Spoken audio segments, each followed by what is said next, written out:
It changed my life. In 1995, I mean, it changed my life significantly. I've got a T12 section. Whole spinal cord was cut off, so it's a complete paraplegic. I've lost mobility from about the I think at the age of 7, I picked up an abscess, and I went for an operation thereafter, and I couldn't walk again. In a wink of an eye, your life is changed forever. I was 18 years old, just came out of school, 3 weeks on the mine. Went down in the morning like a normal day. I was 12 years old. Yeah, it's a bit of a, not listening to dad kind of thing. Well, in 1995, I was with a couple of my friends, and I mean, we were out partying, having a bit of fun, and we all got into the car. My friend didn't have his license, but he was keen to drive. What happened actually that previous 3 or 4 days there was serious accidents every day.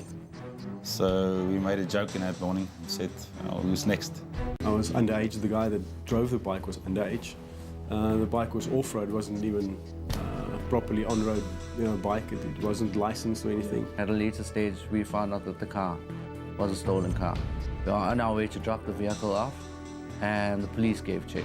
I got on the back of the bike, and the guy rode into a pole, and he died on impact. I survived, but obviously fractured my spine, so I'm permanently disabled from there on. Yeah. So we went in and started marking off the face, and as soon as they started drilling, the whole table of rock collapsed on us. Being 17 and silly and not thinking that, you can get out of a situation like that, I got out the car and I ran. And 50 steps down the line, I got shot in the back, yeah.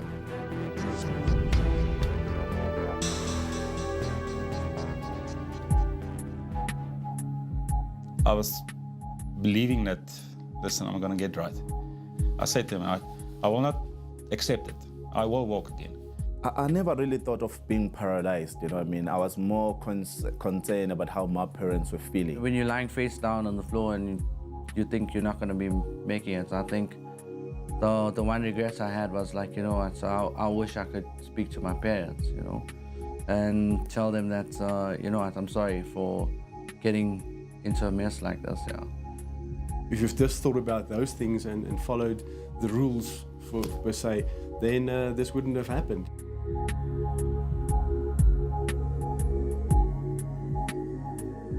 At that time in 1919, if they had the same, because I'm working in the mines again, if they had the same safety measurements put in place at that time, like they had now, I think the outcome would have been different. I don't think I would have actually ended up in a chair.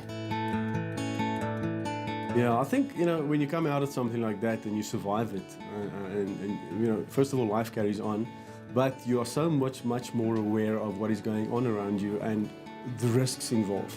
I cannot really go further than being vigilant. Be vigilant, be aware what's going on around you at all times. I feel that if I had a chance to, if I sit back and think about it, especially after the accident happened, if I just thought and made the right decision, it could have taken my life down a different path. When there's rules, make sure you first of all know what the rules are, understand them, and maybe understand why those rules are there. That's for your own safety. Your workplace or your guys in charts, they will always tell you to have a, look at your safety measures, adhere to it, and do it. All of us wants to go home at the end of the day after a good day's work to our families, pause for thought and think about what you're doing before you do it. Especially when you're working in a hazardous or when you have to make split decisions and that will cost somebody their lives, I think you should stop, think, and make the right decision.